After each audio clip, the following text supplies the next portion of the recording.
Chitra, shall we start now? Yes, sir. Yeah, okay. So, very good evening, doctors. I'm Dr. Stalin on behalf of all for today's webinar. The topic is menopause managing midlife crisis. I kindly request the delegates to post their queries in the comment box so that at the end of the presentation we'll be having a short QA session. So now it's time to introduce our G. Shailaja. Ma'am, thank you for accepting our invitation, and it's an honor to introduce you, ma'am. So, madam is currently the professor and head of the department at Pratima Institute of Medical Sciences, Karimnagar, Telangana. And madam was the past director of Medical Services, Government of Andhra Pradesh. Madam was the past principal and HOD of OG Department of Osmania Medical College. Madam was the past president of the Obstetrics and Gynecological Society of Hyderabad. Madam has got trained in infertility at the prestigious Brown Hall Institute in Cambridge, UK, and she has got trained in laparoscopic surgery in Germany under Professor Mettler. Madam is one of the senior most obstetrician and gynecologist with over 40 years of experience in her field. So, with this experience, with this introduction, I would like to welcome you, ma'am, and I'm handovering the session to you, ma'am. Over to you, ma'am. Thank you, Dr. Salin, for your kind words of introduction. And thank all of you, whoever has joined, for sparing your evening on a weekend to listen to this topic, which you must be knowing everything about it. So I'll just tell you a few of my personal experiences of menopause. The topic for today is, as we all of us know, is menopause, managing midlife crisis. When I was young, I never used to like this word crisis attached to menopause. Because in those days, I'm talking about 1980s, late 80s, there was not so much of problem with the menopausal women. Maybe because we had pesticide-free diet and the joint family, people helping each other, not so much of mechanical life. All these, maybe they didn't cause so much of crisis in a woman. But as I remember, one day, one of the companies, they brought out a picture of a woman. I mean, it looked like a maniac. The woman was so angry, with full of rage, her hair all blown out.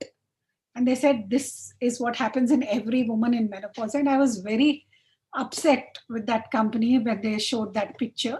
I said, no, that is wrong. You cannot depict a woman like that.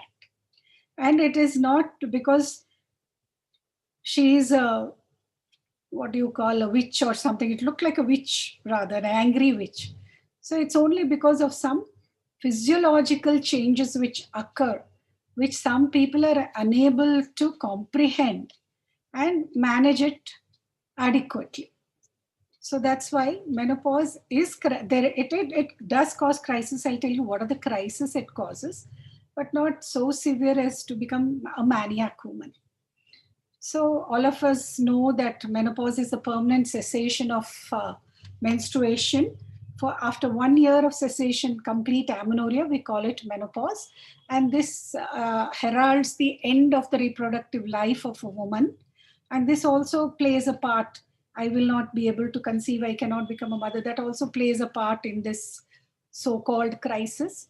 And it is due to the loss of ovarian follicular activity. So the number of women who are attaining menopause, who are living beyond 40, is growing in India because of the lifestyle and other things. And in 2026, in future, we'll have 401 million. And now, above 45 years, we are 120 million, and most of them are in the rural, few are in the urban area. And we find this not only in the urban area, even in the rural, women also face this problem. Though we should not think that this problem is exclusive only to urban women.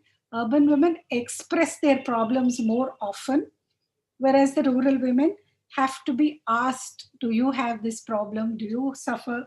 Only then they will come out and let you know. There are very few rural women who tell you. And why do this crisis occur? So anxiety is a crisis. They are so anxious. Why are they anxious? I will go into it later. But they are very, very anxious because one is they are at that time, they are in the peak of their career for 45, 50, and they are so stressed with work. Most of them are professors, HODs, head of their companies. They are jet-setting executives who travel all over the world. There's a lot of stress of work. And that with, excuse me, a declining estrogen level will increase the anxiety which they're facing because of their stress at home and work. At home, yeah, that is the time when the children leave. It's an empty nest syndrome because all the children are go out for higher education, so they go and live in the hostels, and this lady is left at home alone. So that also is one of the reason which causes this crisis because of anxiety. And this hot flushes is another cause for anxiety. Suddenly you feel very hot, suddenly you want to get up, put on the full AC or the fan, and after 10 minutes again you feel very cold, so you again put off the AC, and everybody around you are so irritable. They say every 10 minutes you want to put on the fan, put off the fan. What's wrong with you? So it's not only the woman who has to be managed, it's the whole family which has to be managed. Tender loving care, everyone should know that at this particular time, there is this physiological condition which heightens, increases her anxiety, increases her hot flushes, and increases her irritability. And because of this irritability, that is the time 50, 45, 50, when the daughter-in-law comes into the home. And because of this estrogen deficiency, this woman is so irritable, and the mother-in-law, daughter-in-law, I say all this is because of the estrogens playing up. So I always tell these women when they come, say, my daughter-in-law doesn't look after me. I said, no, you think, stay cool. She is a new girl. She also is anxious. You are also anxious. So that it's only because of your irritability, small mistakes or small mishaps or small anything small reason you react very badly, and that is upsetting to the young girl who is coming. So the young girl also should realize that this her mother-in-law has a problem because of estrogen deficiency. And again, there is midlife weight gain, and you're upset because you lose your figure and your looks. And the most important is your bone loss, calcium loss is there, leading to osteoporosis, and then memory lapses and vaginal dryness, decreased libido. Again, that causes another anxiety.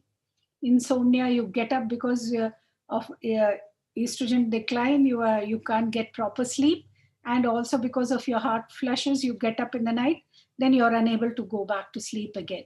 And so this insomnia will lead to fatigue the next day. The increased one leads to the other, increased irritability, and this lack of sleep will lead to headaches and depression. Why is this happening to me? What is wrong with me? Maybe I'm seriously ill or sick. So all this, every woman has to be aware that such a thing does happen. Just like in pregnancy, the first few weeks, everybody is worried, oh, I'm having vomiting 10 times, 20 times. I vomited little blood. What happened? I'm having backache, headache. So just like you are aware of the first 12 weeks of pregnancy where you have changes because of the HCG hormone, similarly, as you age after 45, 40, you have this declining estrogen which causes. And what are the stages? The first is the normal reproductive age. You're very happy, estrogen is full blown, and each and every woman should uh, pray to estrogen hormone. She is a goddess because estrogen gives us good health. It protects our heart, our skin, our looks, our hair. Everything is because of estrogen. Only when it starts declining, we realize the importance of estrogen. So you look so beautiful like a model when you're young, and you can procreate and you do so many things. You're active. Then comes when it's slightly trying the transition phase where your perimenopausal, where the estrogen is declining. This is the real difficult time to manage perimenopause, because after the estrogen declines, your symptoms become status quo. They are in a plateau. It is during the stage of decline when your symptoms are more severe and you think, I'm just 40. Why am I didn't attain menopause. I'm still having my periods. Why do I have all this? It is in this transition period we are more irritable than after the menopause. So it stabilizes by the time you attain your menopause. And in this transition phase, the perimenopause, you have irregular periods, weight gain, night sweats. And then when you are having all these, if you are aware of this and can take proper care, we'll tell you how to manage. Your crisis in life will be you'll be over the fence. So after menopause, you have vaginal dryness, you can have cancer, you can have osteoporosis.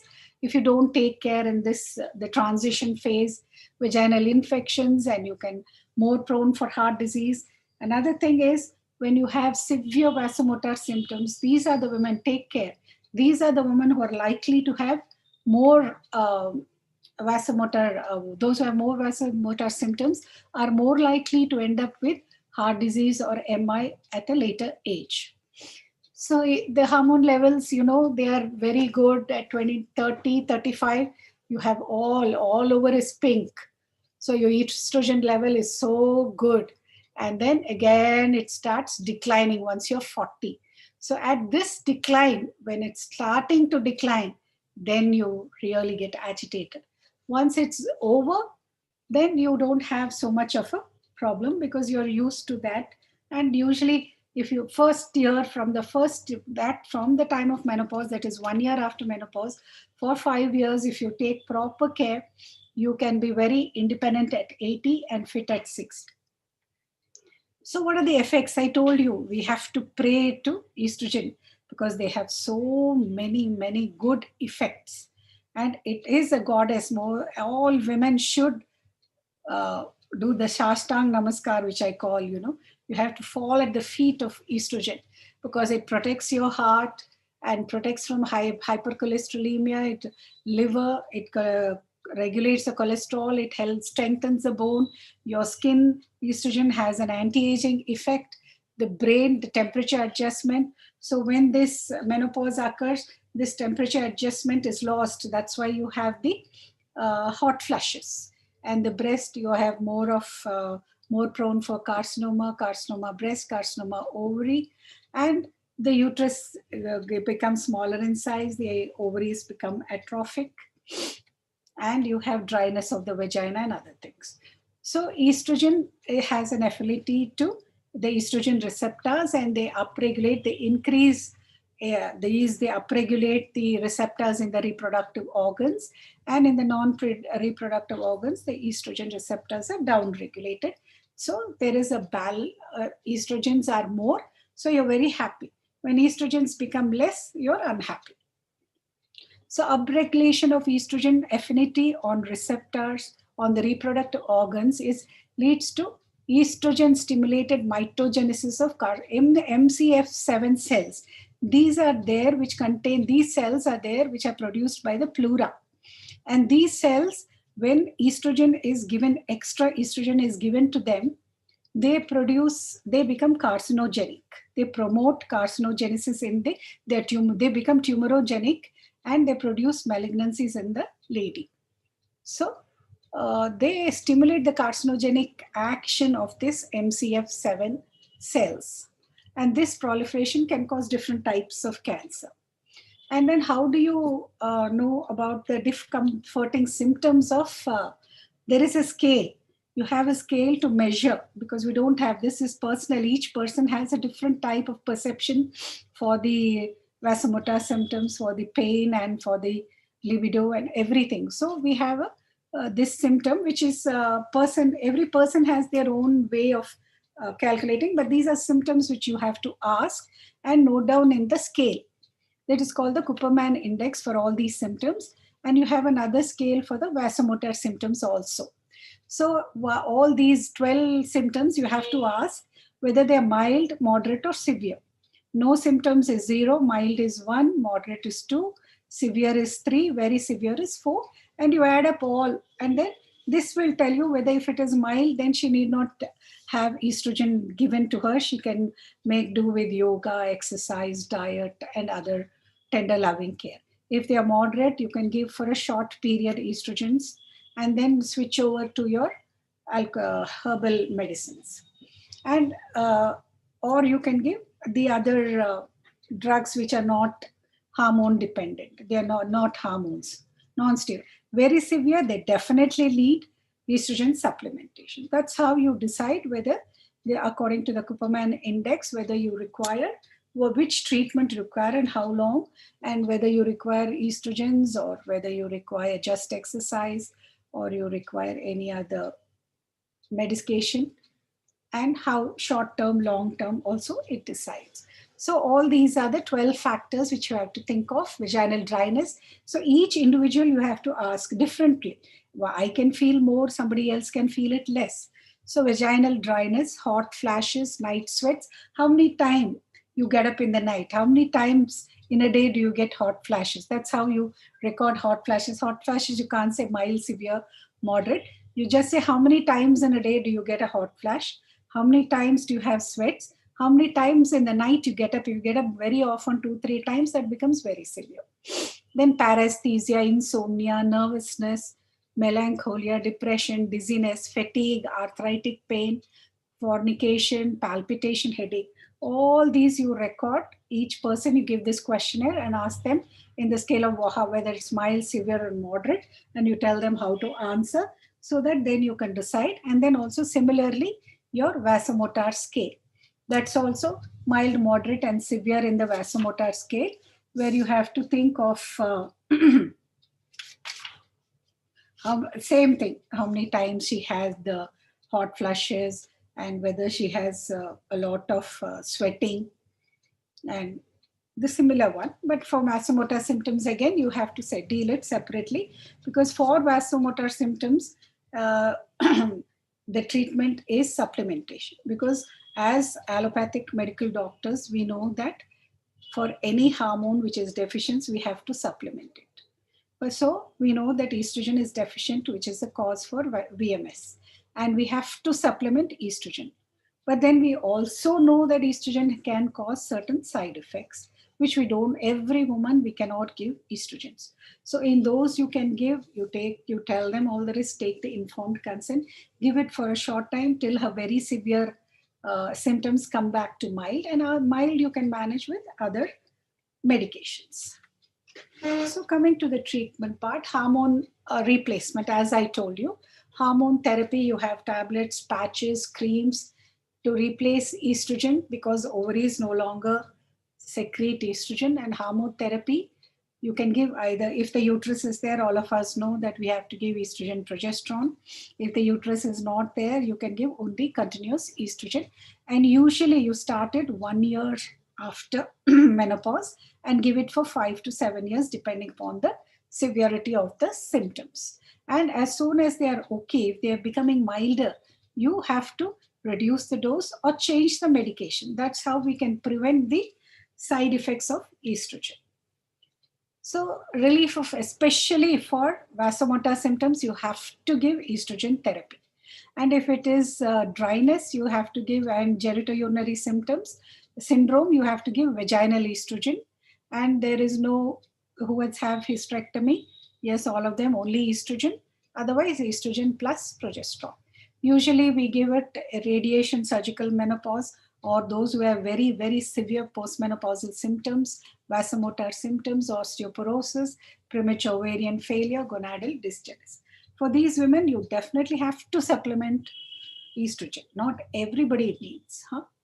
So what are the risks of hormone therapy? All of you know the cancers, endometrial, ovarian, venous thromboembolism, and then ovarian cancer. Actually, if they take OC pills for 5 years in the reproductive age group, the ovarian cancer risk is reduced. But all these risk of cancer increases when you supplement estrogen. If you are starting estrogen after the age of 60, or if you're giving it for more than 10 years. If they are taking for 7 to 10 years or more continuously, then only the risk increases.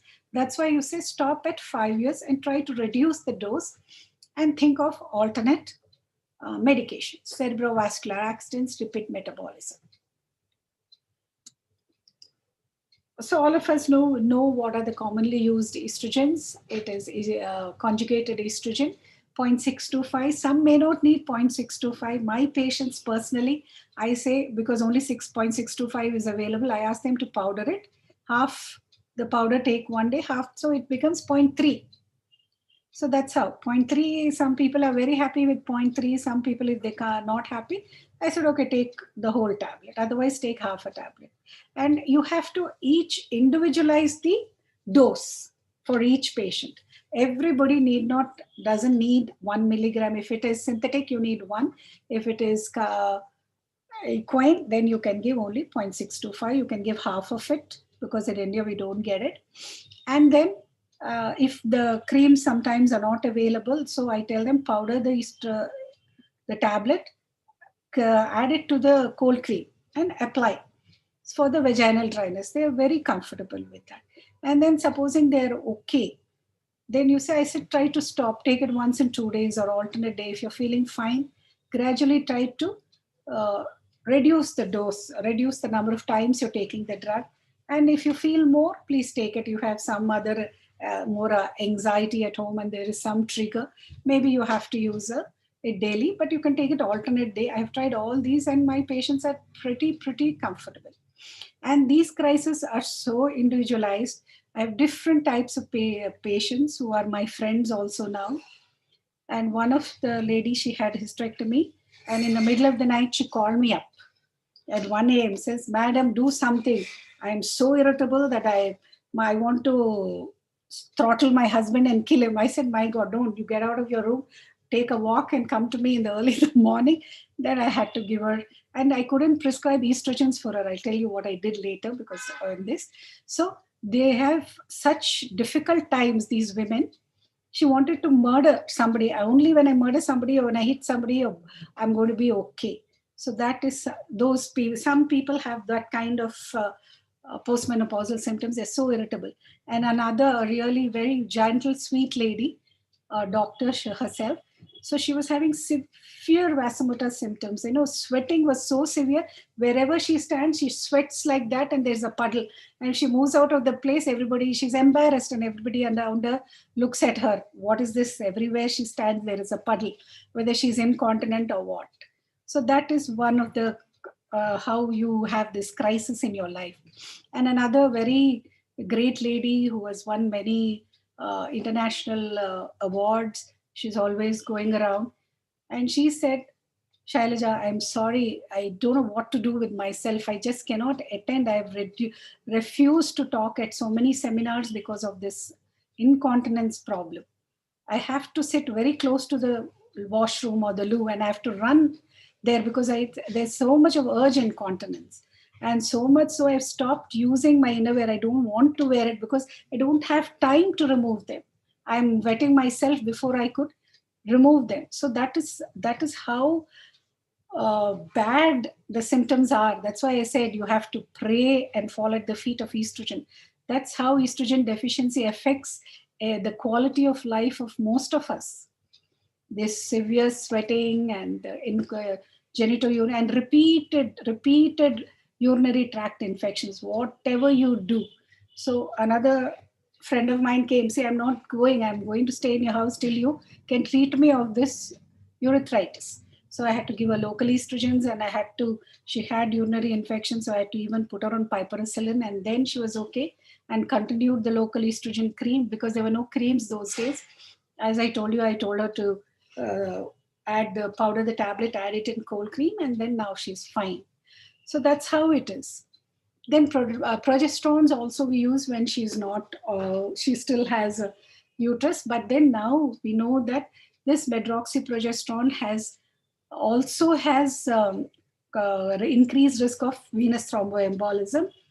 So now we have changed from medroxyprogesterone latest to dihydrogesterone. So that reduces the risk of VTE. So because of these difficult situations and the risks, we don't want to use yeast hormones for a long time. We can use it for a short time till this very severe symptoms come down to mild or moderate, and then change it. So progesterone also we don't like to use medroxy, which we were using earlier. Today it is only dihydroprogesterone, or you can also use 200 milligrams of micronized progesterone. It acts equally well, like a, and then no side effects, no high risk for VTE. Tibolone also you can use. It's a steroid having weakly estrogenic, but this tibolone will not reduce your vasomotor symptoms. And then you put on a little more weight. And one thing with these hormones is you have to give them because they have fatigue, pain and muscle cramps. But if your dose increases, after if you're giving them for a prolonged time, you're giving them 2 milligram Evalon, maybe for 6 months. Again, even the side effects of the estrogen is, again, calf muscle cramp, a little edema of the feet, little irritability. So even the reduced estrogen causes similar, excess also causes. So you have to have a fine balance. And even when they are on estrogen and they report to you with these symptoms, don't think it is lack of estrogen which is causing. It is because of the side effect of the HRT which you're giving. So ask them to reduce the dose and see if they are feeling better, and reduce the dose to such a level where they are better without having the irritation and vasomotor symptoms. Then the other medications, when you don't want to give hormones, we have plenty of other hormones like venlafaxine, which causes nausea, change in the bowel habits, headache, so, and elevated blood pressure. But it has been effective, as it is safe when you are all those women who are taking tamoxifen for breast cancer survivors. We can give that, but again, it has its own problems. Then we have desvenlafaxine, similar to venlafaxine. Here, nausea is there and change in bowel habits. But here, the improvement in hot flashes are much better, especially in these women who are breast cancer survivors who are on tamoxifen. And then fluoxetine, of course, nausea again, and improvement is in hot flashes is again seen. Paroxetine is again the same type of decreased libido. Already they have decreased libido. It decreases, it's much more. Dry mouth, weight gain, and it's more effective for sleep. For insomnia, you can give it. Sorry. And you can give Lexapro, that is escitalopram. This is again for sleep, improvement in hot flushes and for sleep. And nausea, gabapentin, again, it induces sleep because it has a sedative effect. And if they have any joint pains and stiffness, it also helps that. So this is especially useful, but then they become used to it and they cannot stop it again. And they have a lot of giddiness, nausea, and disorientation, weight gain. Fatigue again is there because of gabapentin. And clonidine, of course, causes dry mouth, drowsiness. So each one of them, they are useful, but they have their own side effects and they're not as effective. So they can be given for mild, especially for mild symptoms for a short time, together with other tender loving care and exercise.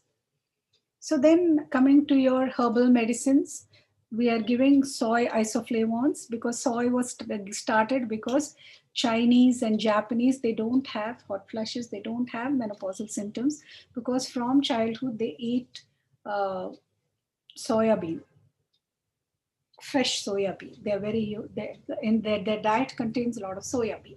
So because they don't have, we thought, so if we use soy isoflavones, our vasomotor symptoms will be less.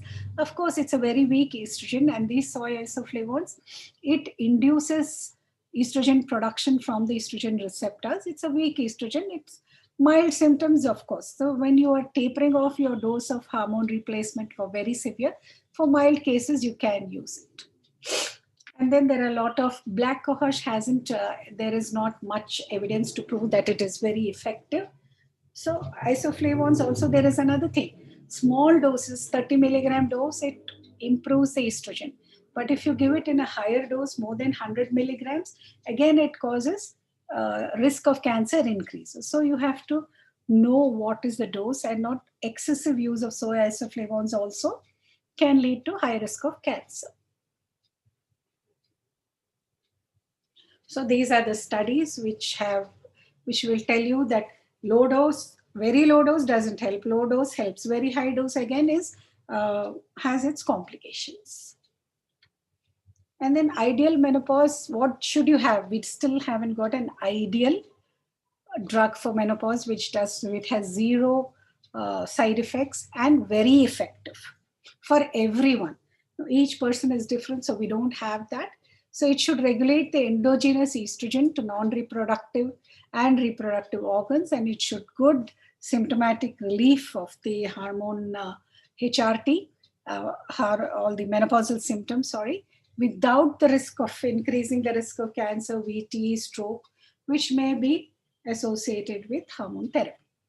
So the ideal menopause should be one which upregulates the non-reproductive and downregulates the reproductive organs. That should be the ideal. So this we have found to almost, can I say, around more than 75%, because I personally use this drug, which is from the Shield company. And this drug is really useful. My friends and my patients have tried it. So these medical herbs, they have found that they are good without much of side effects so far. We have to wait and see for more. So you have this Sinecum vilferi, Phlomis ambrosa, and today is a wrong day to talk about mixopathy. We are talking about protesting against Ayurveda, and today I'm talking about these herbs. So cinnamic acid, methyl ester, ambrosa, and decursin and decursinol. And these are good drugs which it increases the estrogen. They have estrogen receptors and they stimulate the estrogen receptors. So these have shown significant improvement in the quality. These are the different studies which I also personally endorse because I've used them with my patients and my friends and colleagues. They all said they have got good results so far. And now, after stopping estrogen for that lady who wanted to strangle her husband, I put her on this Estrogen 100, and she's very comfortable with it for the past 1 year. So Estrogen 100, which contains these herbs, upregulates the estrogen affinity to the vasoendothelium, CNS bone, reduces hot flashes, improves mood swing, insomnia, and improves BMD. Definitely it improves the mood swings and insomnia and hot flashes, night sweats. And it downregulates, it doesn't cause any proliferation of the MCF7 cells, and it does not stimulate, increases estrogen to these breast and endometrium to cause, so it does not increase the risk of cancer. So non-estrogenic, it's a non-estrogenic hormone regulator. It has no affinity to the estrogen receptor alpha and beta. And also its main action is very important, that is the inhibition of the MCF7 cells. Because of this inhibition, there is no increased risk of malignancy. So you can very safely use it, and it is also very, very effective.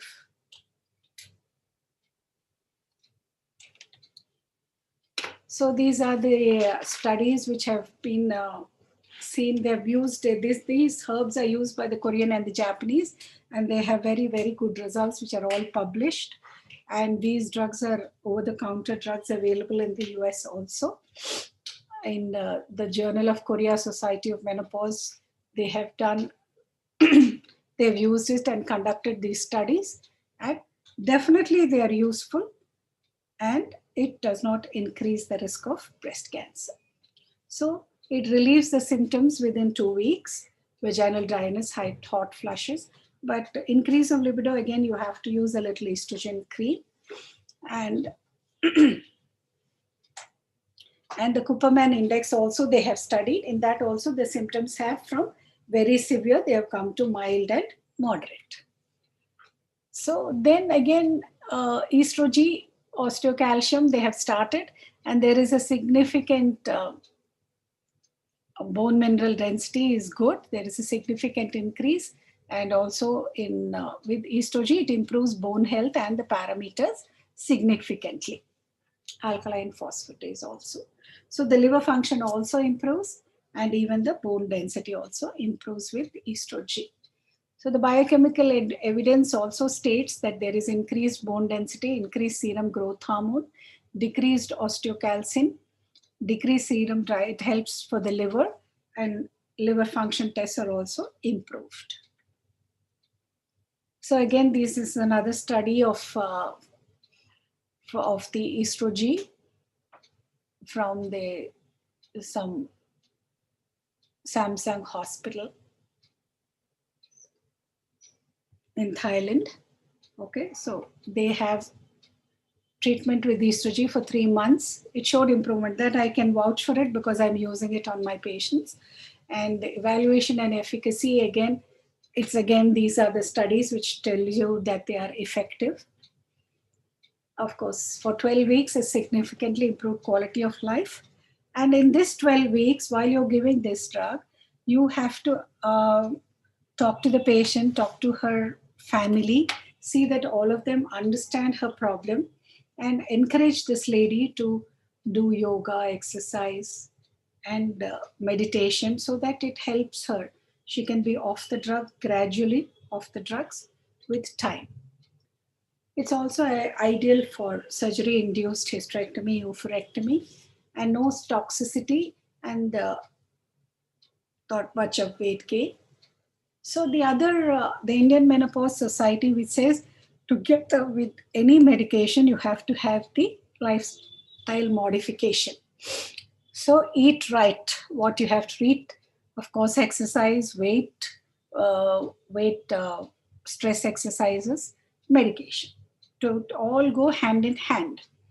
So targeted exercise, nutrition, of course, avoid alcohol, tobacco, stress reducing. You have to reduce. That is why you have to create awareness with the woman and her people around her, all the family. So tender loving care is as important as medication. Then meditation, of course, your yoga, breathing exercises are very, very important. Massage, hobbies. She should have, every woman should have a hobby of her own. Nutrition, emotional stability, positive attitude. I already told you, family involvement, spirit, and this medication should help her to sleep properly. And all these medications should be given from 50 to 60. After 60, she shouldn't need any treatment, because by that time, with all these other lifestyle modifications, she should be able to manage her menopausal symptoms. So living with your nutrition diet. So balanced diet, you have to have milk, 20 grams, sugar, then 300 milligrams of milk products, pulses, and then non-veg you can have then 300 grams of vegetables, 270 grams of cereals, millets, fruits. All these are very important to maintain a healthy lady at menopause. So sugar is 6 teaspoons per day, salt 1.5. If you avoid salt altogether, it is very good. You won't have any edema, and your memory, cognitive function also will be longer lasting. So salt is bad. Oil 2 level tablespoons per day, whatever you cook. Let it be any food. Then fruits, of course. Vegetables, 300 grams per day. Drink 8 glasses of water. And of course, use your flaxseed, cinnamon, fenugreek, soap with salads and curd. All these Indian diet does contain. And then coffee and dairy products, you please avoid coffee, especially in the night after 5 p.m., because that will keep you awake. Not more than 2 cups of coffee or 2 cups of tea. And because it contains 2 cups, 150 ml of coffee will contain about 120 milligrams of caffeine, 65 milligrams for 1 cup of instant coffee. Consume milk in any form. You need not have milk, as somebody says, I can't drink milk because I don't like that white colored liquid. I said, okay, may put some essence in it, make it pink, or put what do you call that, badam, and make it badam milk, or put some ilachis or cardamom so it doesn't smell like milk. So you can change the look of the milk. You use it as a, or make curd, make it as a curd, make it as kheer. You make milk in any form. It does not have to be in a liquid form or in a white color, or the smell. You can mask the color, you can mask the smell of milk and have it. Of course, it has to be skimmed milk, not full fat milk, and support it with lot of vitamin C rich fruits. Especially with COVID, it has taught us that we have to go back to nature, and we have to be self dependent, and we have to do everything ourselves and take a good proper diet, not fast food, junk food. Avoid fast food and junk food. And then, of course, we have to sleep 6 to 8 hours. Minimum of sleep is a must. So try to have like the urinary diary, voiding diary, have a sleep diary. Sleep at the same time, get up at the same time, sleep in a dark room. Don't have coffee after 8 p.m., which will interfere with your sleep. Avoid large meals, exercise, caffeine, and liquid 2 hours before sleep. So have a nice, soothing, some good nighttime, some lilac perfume or something, so that which will help you to soothing essential oils, which will help you to have a better sleep. And don't look into your iPad and phones in the late in the night, because many of these women, their children are in the abroad, so they have to wake up in the night to talk to their kids, and that is another cause for insomnia in menopause. So try talk to them for half an hour, or make it a habit to talk alternate day or once a week or whatever, so that your sleep doesn't get disturbed. And that causes a lot of anxiety and increase in your vasomotor symptoms and menopausal symptoms. So sleep is very, very important.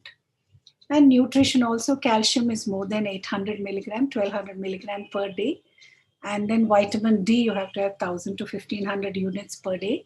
Upper limit is 10,000. You can have it, if you don't want to have vitamin D 1000 units per day, you can have 60K every month, so that you don't forget that you don't have to remember taking so many capsules a day.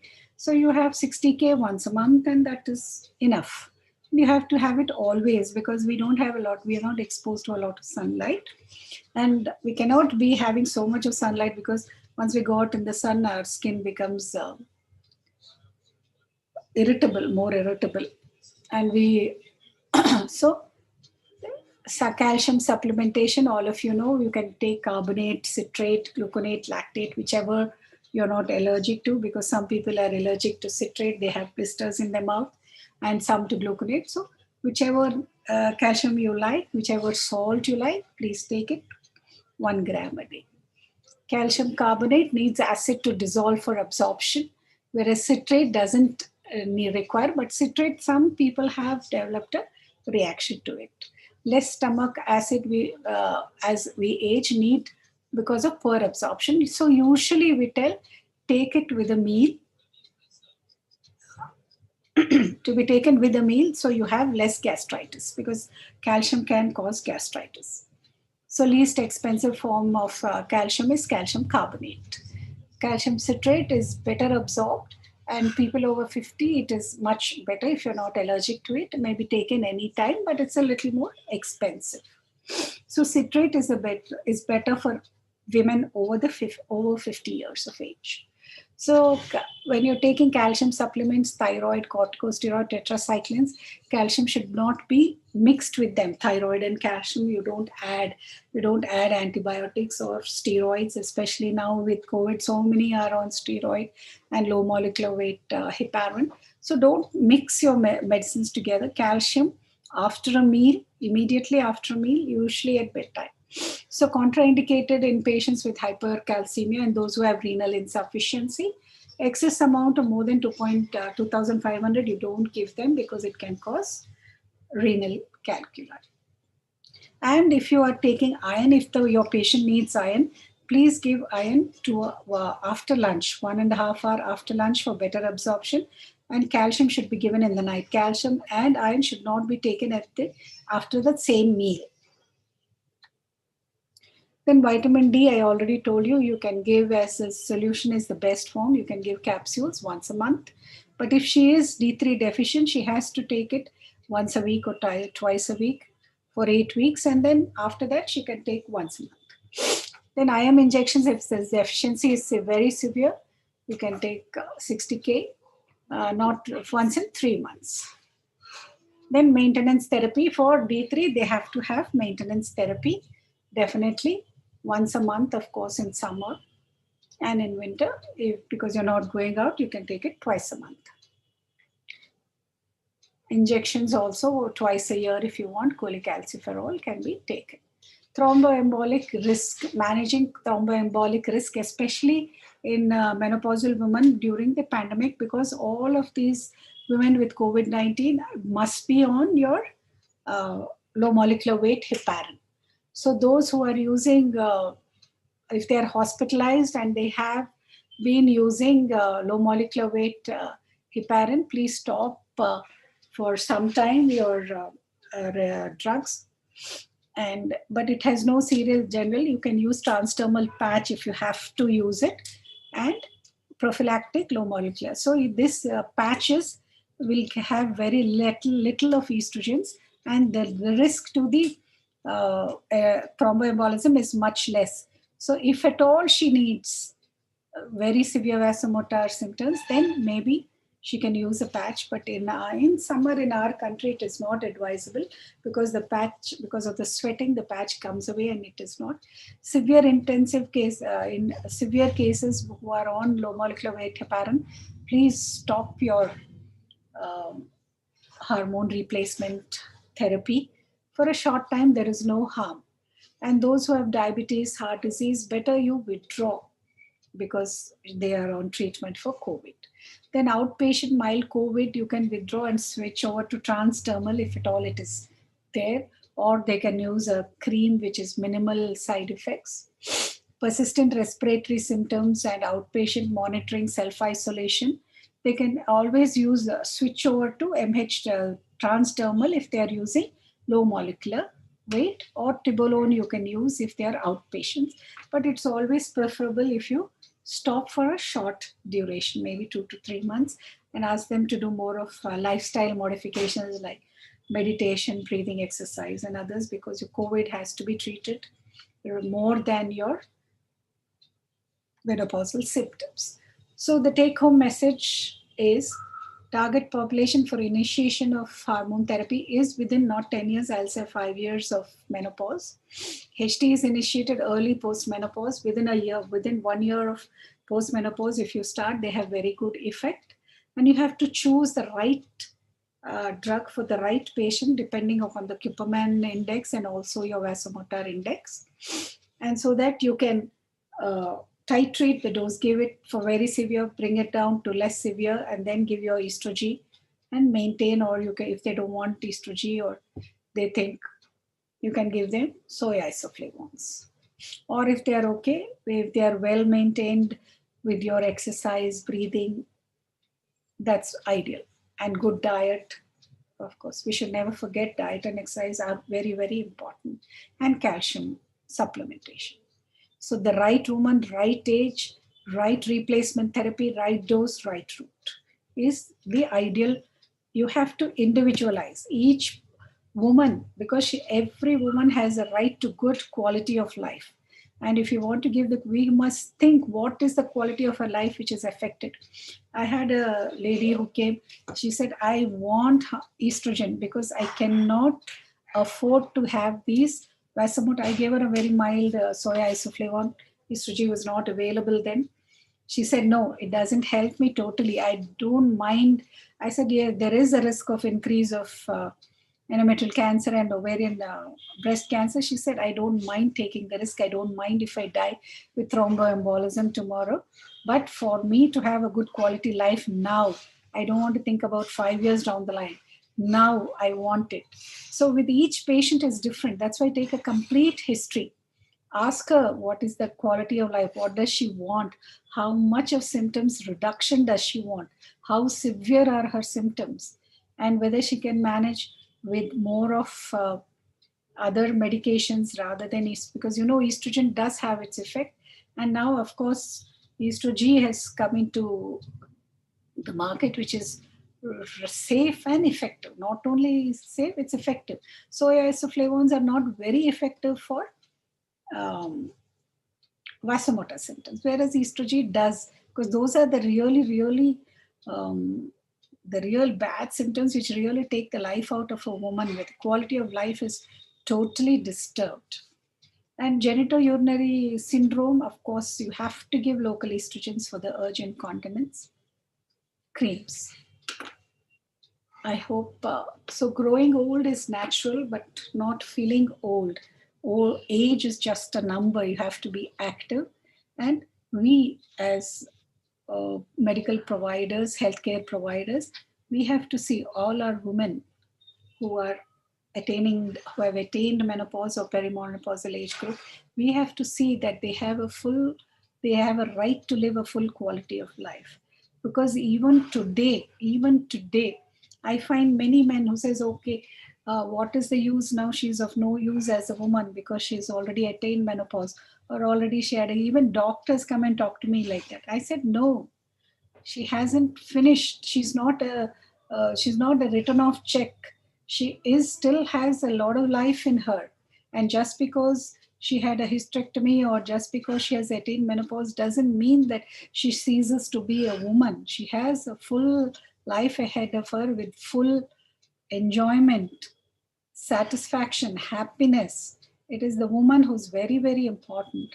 So you just don't write her off like that. But anyway, it's still a man's world. But the woman has a right to a good quality life. And we as healthcare providers have to ensure that every woman has, especially the younger, at least those who are having menopause, attained menopause, we have to see that they have a very good quality of life. Thank you. Thank you, ma'am. Thank you very much for your informative session. It's always a honor hearing you, ma'am. From your presentation, we can able to understand that postmenopausal women really need some special care and attention. So hope the participant found this session useful. I do. Madam, if you allow us, then I will read out the questions in the Yes, comment box. sure.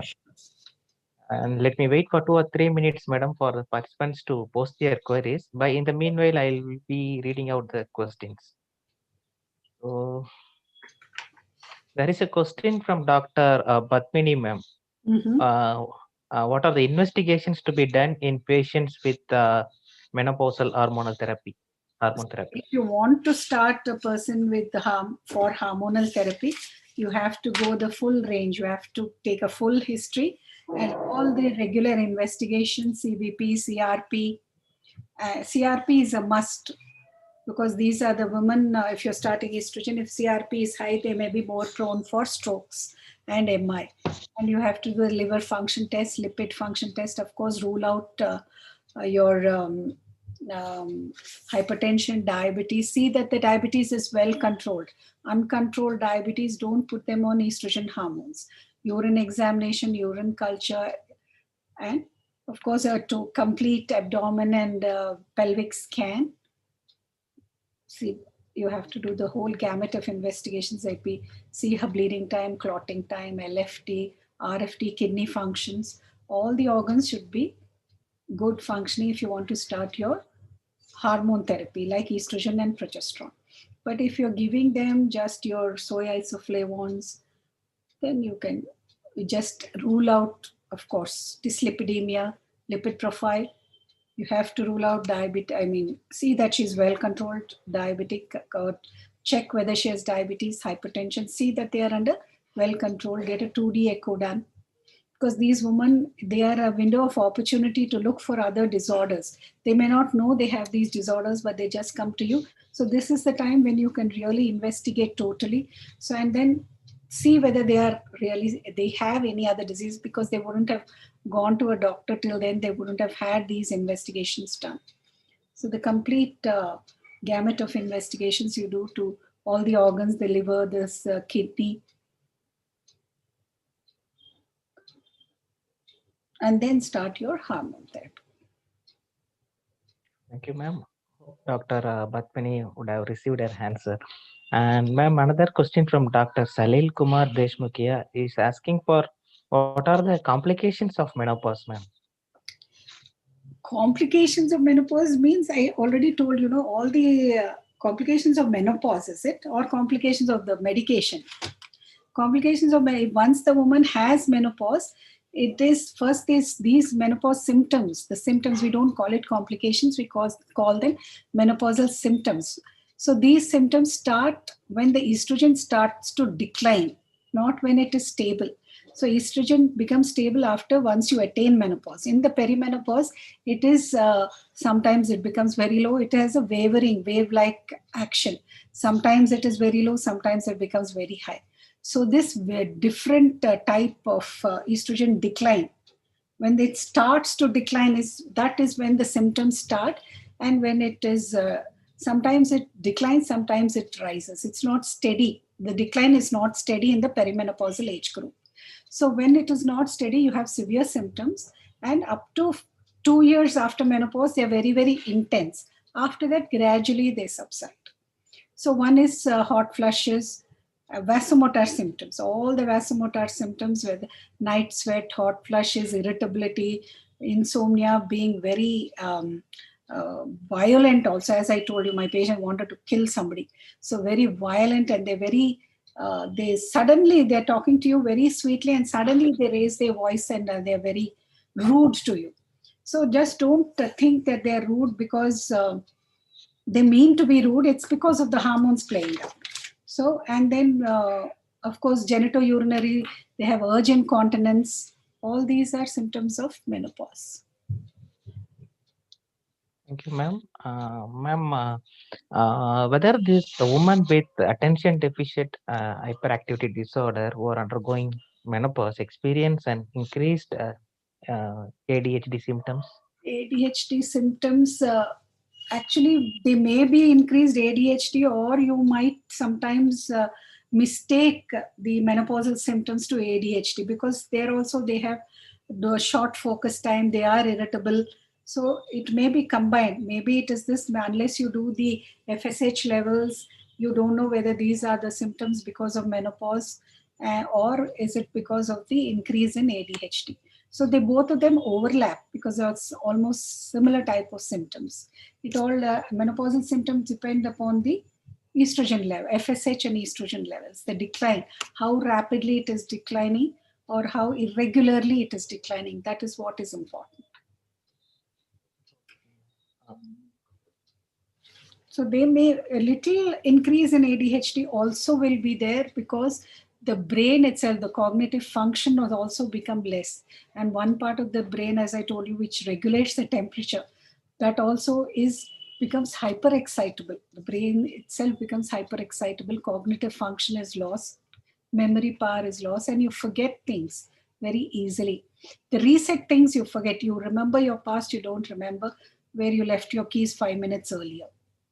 So that is there. So that can be both together. Okay.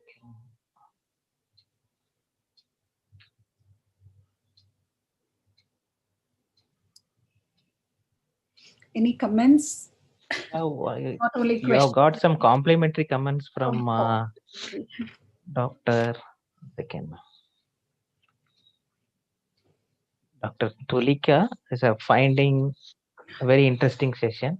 thank you so much. And So excellent presentation from Dr. Patmani. Many practical tips. And Dr. Latika Krishna says, excellent presentation. Local estrogen ointment. Up to what age we can give, ma'am?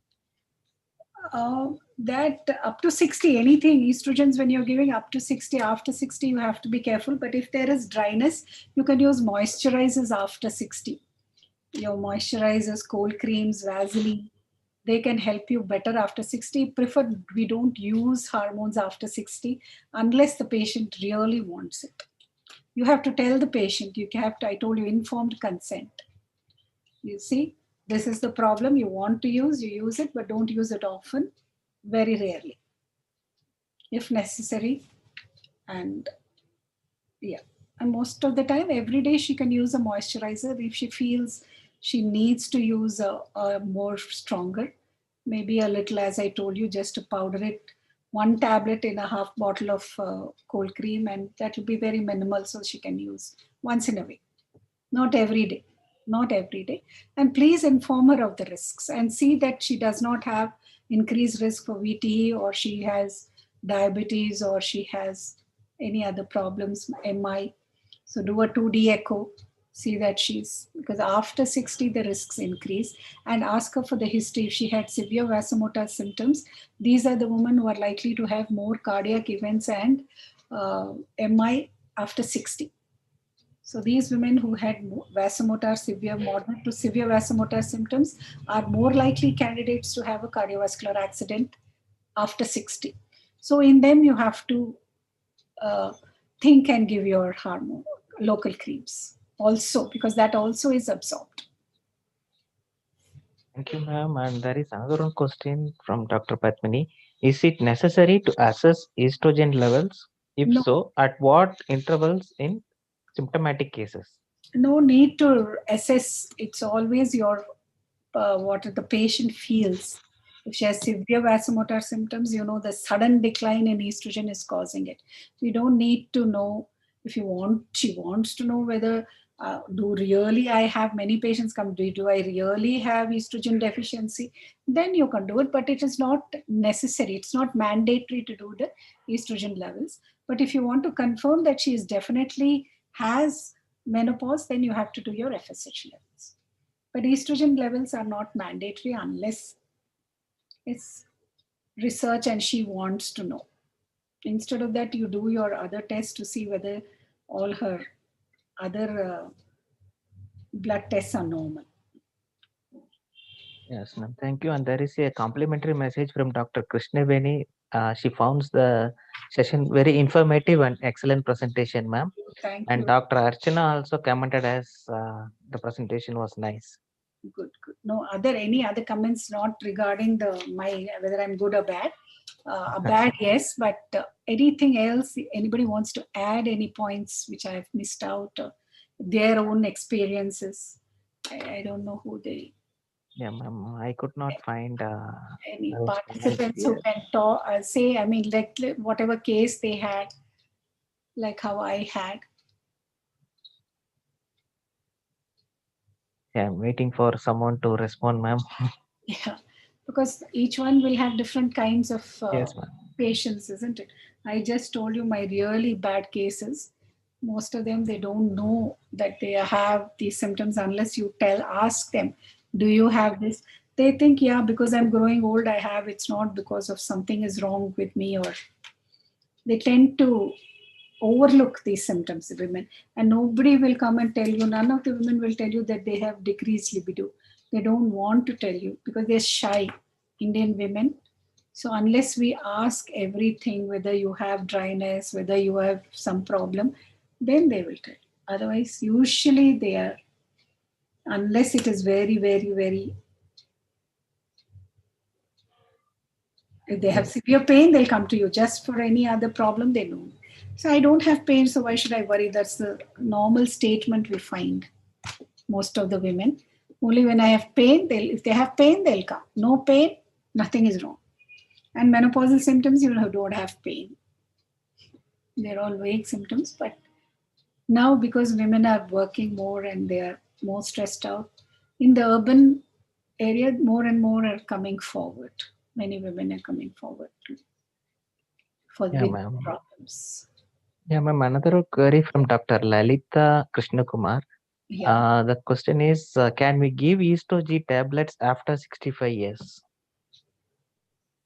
See, after 60, we don't recommend any hormone replacement unless depending upon the severity of their, because it is a herbal, you can give, but it all depends on her severity, and you have to tell them, you normally it is not recommended, but if you still have lots of problem, please take it. for a short time, 3 months, 12 weeks, and then stop. Once her severe symptoms become mild, then you can. She has very severe, that's why I said all these depends upon how the woman wants her quality of life. Everything is individualized and it depends on the lady whom you're treating. If she says my quality of life is affected, yes, because even WHO says it all depends, it is a women centric approach. Whatever the woman feels happy, you have to do it, because it's the woman's right to have a good quality of life, whatever her age. But you please inform her. You tell her this, usually we don't recommend, but if you're having severe symptoms, take it for a short time, try the other things with that, and then we'll stop this and you continue with that. For a short period, yes, you can, because estrogen does not have any serious side effects, like it does not increase stroke, it does not increase the risk of cancer. You can give, but inform her and give. Because as I told you, every woman has a right to good quality life. Yeah, ma'am. There is a comment from Dr. Patmini. Mhm. Except for vasomotor symptoms, I don't start them on MHD. But I encountered patients with mood disorders and insomnia. I Yeah. find estrogen very effective in these cases. Yes, estrogen is, as I told you, it is even for vasomotor, it is effective. It is definitely very effective, but very severe, no. Moderate to severe, yes, it does very, very, very effective. But if it is severe, there's nothing like estrogen. If it is severe to very severe vasomotor, nothing but estrogen helps. Moderate to severe, yeah, estrogen. So you can give, as I told you, short term. Each patient you have to individualize. Give it for short term. Give estrogen for maybe 1 month, then gradually switch over to estrogen. She won't know. She'll be fine. I said, you're okay, you're stabilized with this. Now use this because you will have less side effects. They're very willing and they say, yes, I'm happy with this also. That's how we do it. At least I do it. I give, it's very severe, give it for a short period, then switch over to estrogen and tell her you have less risk. So even if you have mild vasomotor symptoms, doesn't matter. You do some deep breathing or meditation, you'll be okay because the risks are less. It's better you are on this. But if again you still feel very, once a week or twice a week, you take your estrogen, but cut down on your estrogens. That's how we advise. So thank you, ma'am. Thank you. Mm, A yeah, couple of ma'am. I could not find any other questions in the Oh, chat box, sure, ma'am. sure. So if you allow us, then we can wind up this webinar Thank for you today, very ma'am. much. Yeah, thank you, ma'am. Thank you very much for your Thank presence and spending everybody. your Yeah, valuable time with us today. thank you. And on I behalf hope of I Shield, I would like to was, thank all the delegates for their patient listening. yeah. And thank you, one and all, ma'am. I thank everybody for listening, and I hope I was some, at least some use. My talk was a little 1% use. I'll be happy.